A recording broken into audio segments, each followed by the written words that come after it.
bagaimana bisa buruh itu sejahtera? Ya tergantung dari buruhnya juga, ya. Yang bisa mensejahterakan buruh diri kita adalah diri kita sendiri, ya. Jadi buruh, kalau diri kita itu kuat, pasti buruhnya kuat. Itu dia. Jadi betul yang dibilang ketua PK kalian bahwa itu dasarnya adalah mental. Memang dari zaman Belanda sampai zaman sekarang mental kita itu mental kerupuk. Iya, mental pengemis, saya bilang mental pengemis. Kenapa? Setiap ada, ini sudah anggota kita loh, tapi nanti ada kasus baru datang. Ini yang harus melekat di diri kita, ya, yang harus melekat di diri kita bahwa yang namanya idealisme itu harus tumbuh. Idealisme itu saya kasih tahu bahwa itu pandangan hidup. Ya gagasan kita, bagaimana memperjuangkan orang-orang miskin, ya, bagaimana membantu sesama kita, ya, supaya kawan-kawan ini lepas dari himpitan penderitaan. Masa kita kerja, sampai hari ini kerja hanya untuk makan loh, untuk bayar utang. Kan tidak mungkin seperti itu terus. Kaum buruh harus naik pemanunya, derajatnya. Dan kita tidak boleh dipandang sebelah mata. Dengan adanya serikat buruh menaungi kalian, menaungi kita semua. Dengan ini, saya percaya bahwa yang pertama dibangun dengan kawan-kawan yang namanya idealisme.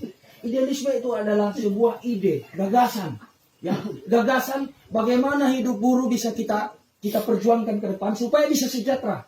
Kalau hidup kita sekarang ini hanya memperhitungkan untuk makan, enggak usah kerja.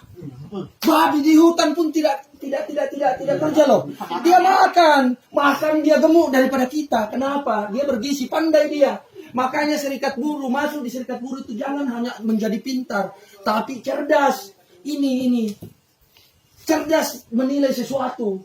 Contoh misalnya si Jumain kemarin, kalau itu dia sudah tanda tangani segala-galanya, selesai dia. Walaupun bisa kita urusnya, tapi lebih sulit lagi. Sedangkan aja tidak tanda tangan, sakitnya kita minta ampun. Namanya kapitalis ini, kapitalis sebenarnya tidak cocok di negara kita. Yang cocok itu adalah Pancasila. Pancasila ini adalah gotong royong, ya. Kalau namanya kapitalis ini yang dicari adalah untung untuk perutnya sendiri. Kapan pernah kapitalis? Kapan pernah dia tanya, kamu sudah makan nggak? Sudah ini nggak? Dia bisa tanya itu kalau dia ada maunya. Tapi yang direkrut di dalam diri kita adalah diperas keringat kita dari ketiak. Tetapi kita mati hanya dibungkus dengan kulit, tulang dibungkus kulit. Kita tidak pernah yang merasakan bahwa kita dijamin, kita dijamin oleh kebutuhan gizi kita. Suplai gizi itu tidak ada. Yang ada supermi. Supermi itu bukan makanan, tetapi sampah. Bagaimana generasi kita, generasi buruh ini bisa jadi pimpinan negara ini kalau misalnya kita dibodohkan, dimiskinkan secara struktural. Dari atas ini diatur sebenarnya. Nyata-nyatanya sebenarnya kawan-kawan, nyata-nyatanya jelas di Undang-Undang nomor 13 itu bahwa termasuk orang asing yang masuk di negara kita harus punya pertama visa. Visa bekerja dia, bukan visa kunjungan. Yang kedua, orang asing yang masuk di negara kita harusnya yang berskill. Artinya keahlian itu tidak dimiliki oleh orang Indonesia. Tapi sekelas yang masuk di sini, mandor, mengangkat besi, itu harusnya diikat dengan rotan baru usir. Kenapa? Keputusan presiden pun baru-baru ini di tahun 2018. Aku baca loh, tidak ada yang mengiyakan bahwa sembarang aja masuk. Tapi kenapa sembarang? Lama-lama negara kita ini, ya, lama-lama negara kita sama dengan masuknya Belanda pertama. Belanda datang bukan visi menjajah, tapi datang berdagang. Sekarang ini misinya adalah datang bekerja. Tapi lama-lama mereka lebih banyak nih. Sungguh nyaris. Di Pulau Obi saya datang kemarin, aku kaget loh. 2.500 di perusahaan itu. 2.500 setengah, bahkan ada warga negara Indonesia itu sempat dikeroyok sama orang Cina. Ini bahaya loh. Negara kita kok kita diinjak-injak lagi. Jangan sampai kita dijajah 2 kali. Ya. Jadi strategi kita serikat buruh adalah kecerdasan. Ketika kalian udah mulai cerdas menilai, tidak usah kalian harus berteriak, keluar kalian. Tidak begitu caranya. Tetapi ambil data dulu, lengkapi data dulu, foto apa yang dikerja orang ini. Nanti kita laporkan ke Polres, ke imigrasian, benar nggak ada visanya? Visa apa yang digunakan?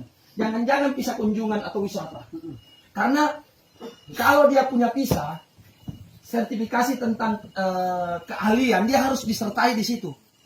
Kalau itu berani dikeluarkan oleh keimigrasian, berarti keimigrasian itu harus dipenjara. Kenapa? Masa orang datang ngecek dari Cina? Masa tidak ada orang Indonesia? Iya. Jadi kalau begini semua negara kita, ya keadaan sekarang, sistem sekarang ini, jujur aja saya bilang, bahwa 2 bulan ke depan orang Apung, pemuda Apung ini di PHK dan dimasukkan oleh orang asing. Begitu caranya. Ya, lebih baik tanah kita jangan kita kasihkan investasi, lebih baik tanam pisang, lebih berharga. Nah, itu dia. Jadi awalnya ini loh, solidaritas diawali dengan idealisme. Idealisme ini muncul kenapa? Dari mana? Ya keyakinan kita bahwa membantu orang lain yang terhimpit itu adalah beban yang harus dijalankan sesuai agama kita masing-masing. Tidak ada agama yang tidak menyuruh kita untuk membantu orang susah. Ya kan? Agama mana pun itu. Itulah yang namanya didasari refleksi iman itu namanya. Nah, ketika itu kita sudah barengi dengan idealisme, ada namanya solidaritas. Dimanapun itu solidaritas tidak akan luntur ketika kita bersatu. Disinilah SBSI. Ketika saya melihat si Saka, saya melihat dia saudara saya yang keluar dari rahim yang sama. Itu. Saya tidak melihat dia orang lain. Saya melihat si Jumain. Kawan-kawan yang lain. Apalagi kalau dia pakai baju SBSI. Bukan main. Senangnya hatiku. Tetapi ketika ada kasus baru dia datang, kita ketemu di pasar sana nggak kenal. Ini anggota apa seperti itu? Ini nggak perlu dicontohi. Tetapi yakinlah kawan-kawan, ketika kita didasari dalam berjuang itu idealisme, 5 orang pun bisa kita tutup di perusahaan. Asal kita solid. Ini solidaritas ini. Kenapa? Memang dari dulu sampai sekarang ini memang tidak pudar itu perintahnya Bung Karno bahwa berikan aku 10 pemuda untuk mengguncangkan dunia. Ini dunia, apalagi cuma Apung.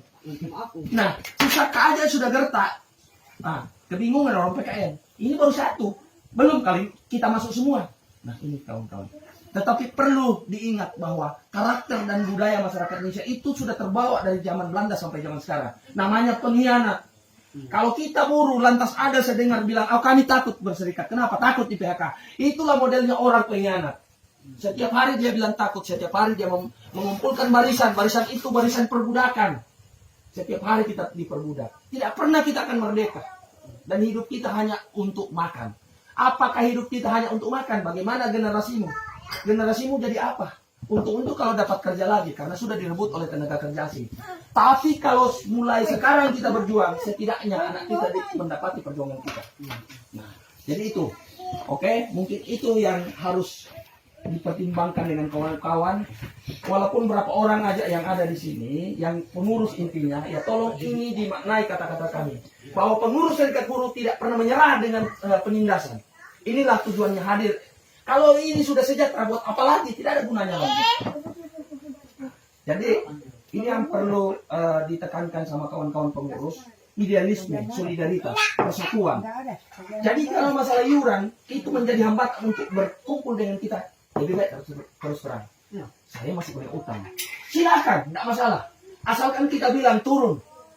Kita turun solidaritas. 1 hari kita minta turun. Kapan kita akan bisa maju ketika kita satu-satu? Harusnya si Jumain, si Tahlil tadi, ini dalam masalah. Semua itu harus menjadi masalah kita. Satu kena, sentak semua. Itu moto kita. Jadi kita tidak pernah dipandang remeh. Ya. Jadi kata ketua kita, ketika kita berserikat harus jadi teman disegani, jadi lawan ditakutin. Tapi sekarang belum. Kenapa? Pada pengkhianat semua. Ini dia. Ya. Jadi ini yang memang saya datang untuk menekankan bagaimana berserikat itu. Kalau dibilang, oh waktu saya rugi, ya minta maaf kawan. Mungkin sudah dari Januari sampai bulan ini tidak ada yang kukerjain. Tidak ada. Tetapi percayalah kawan-kawan, ketika kita membantu orang yang dalam kehidupan itu, rezeki kita pasti datang. Itu berkahnya lain. Sampai hari ini juga kami tidak berkekurangan beras kok. Ya. Tetapi percayalah kawan-kawan, karena itu ada tuntutan iman kita masing-masing. Ya, oke. Jadi itu yang tidak usah terlalu banyak. Yang penting itu solidaritas kita. Bahwa apapun yang dikatakan